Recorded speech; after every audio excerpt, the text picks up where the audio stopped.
Coucou tout le monde, je viens de m'apercevoir au moment de publier le tuto du journal de voyage que la panne de batterie que j'ai eue au moment de la dernière vidéo, à la fin de la dernière vidéo, a tout simplement conduit mon téléphone à ne pas sauvegarder cette vidéo. Donc je suis obligée de vous la refaire.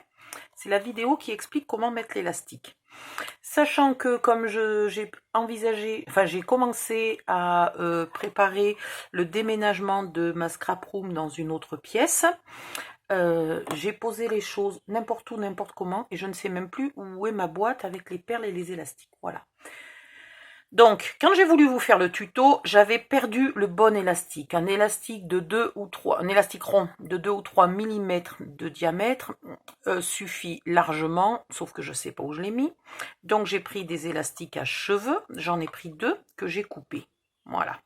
Il vous faut aussi des perles. Alors, il vous faut des perles avec un chat suffisamment gros pour pouvoir passer votre élastique et que la perle soit plus grosse que le trou que vous avez fait. Voilà. Donc, vous mettez vos 2 élastiques côte à côte. Vous faites un nœud au bout avec vos 2 élastiques. D'ailleurs, j'aurais pu quand même un peu raccourcir ici. Voilà.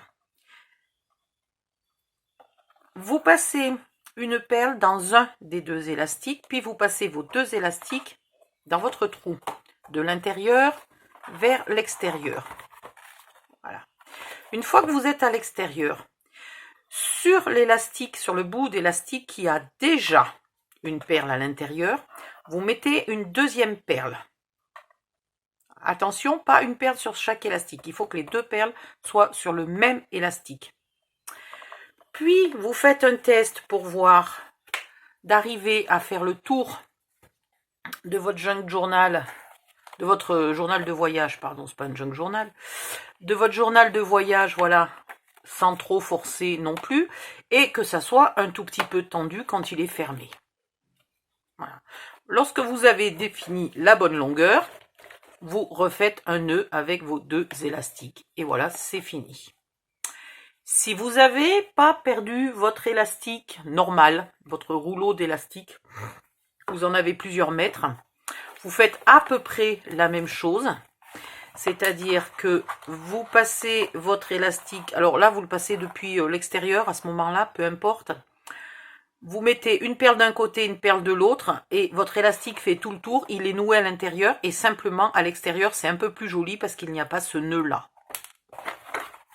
C'est la seule différence mais c'est pas très grave. Si jamais je retrouve mon élastique, je couperai celui-là, je remettrai mon élastique. Mon élastique est marron foncé et je trouve que celui-là, la marron clair, eh ben, il est vachement joli. Donc il se peut aussi que je le laisse. Voilà. Donc la perle ici, elle sert à faire joli. D'ailleurs, normalement, j'aime bien qu'elle soit devant. Au lieu de la perle, en fait, c'est pour empêcher que ça passe dans le trou. Hein. Vous avez compris? C'est pas seulement pour faire joli, sinon j'en aurais peut-être pas mis à l'intérieur. C'est pour empêcher que le nœud, qui est pas si gros que ça, sorte tout simplement du trou. Donc ici, au lieu de mettre une perle, si vous avez, vous pouvez mettre les pièces de monnaie anciennes qui étaient trouées, là, les pièces des années avant-guerre, hein, il me semble. En tout cas, avant la Seconde Guerre mondiale et peut-être même avant la Première. Voilà, les pièces qui étaient trouées. Ou vous pouvez mettre, si vous avez acheté à Action, les boîtes avec plein de petites lettres qui sont faites pour faire des colliers. Ben, vous pouvez ici, si c'est quelqu'un qui n'a pas un très très long prénom, vous pouvez utiliser, écrire Odile si vous avez envie, ou mettre juste O. Voilà. Vous mettez bien ce que vous voulez, pourvu que ça soit plus gros que ce trou-là. Voilà, c'est tout ce que j'avais à vous dire. Le tuto est terminé. Je vais faire une vidéo juste pour la présentation du journal. Bye bye!